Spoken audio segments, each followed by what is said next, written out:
अथ रात्रिसूक्तम्। ॐ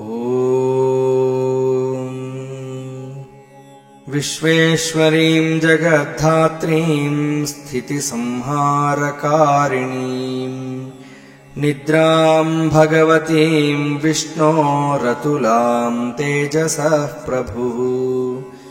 ब्रह्मोवाच त्वं स्वाहा त्वं स्वधा त्वं हि वषट्कारस्वरात्मिका सुधा त्वमक्षरे नित्ये त्रिधा मात्रात्मिका स्थिता अर्धमात्रा स्थिता नित्या यानुच्चार्या विशेषतः।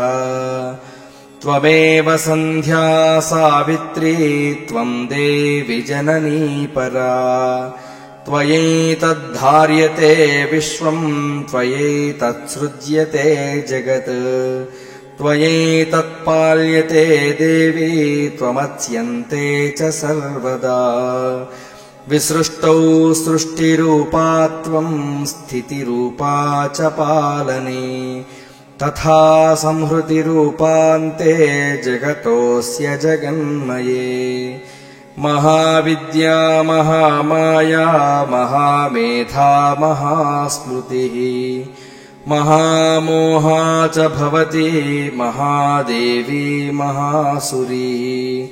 प्रकृतिस्त्वं च सर्वस्य गुणत्रयविभाविनी कालरात्रिर्महारात्रिर्मोहरात्रिश्च दारुणा।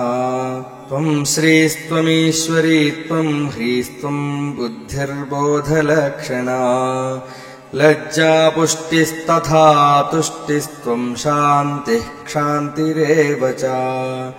खड्गिनी शूलिनी घोरा गदिनी चक्रिणी तथा शङ्खिनी चापिनी बाणभुषुण्डी परिघायुधा।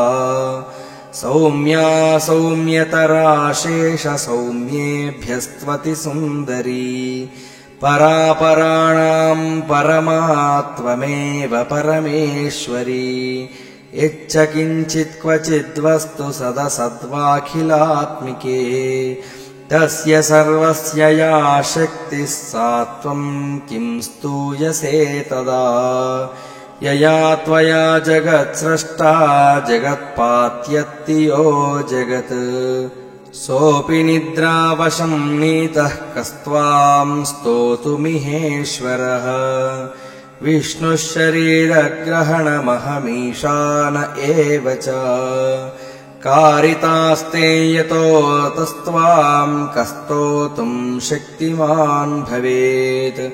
सा त्वमित्थं प्रभावैस्वैरुदारैर्देवि संस्तुता मोहयैतौ दुरादर्शा वसुरौ मधुकैटभौ। प्रबोधं च जगत्स्वामी नीयतामच्युतो लघु बोधश्च क्रियतामस्य हन्तुमेतौ महासुरौ।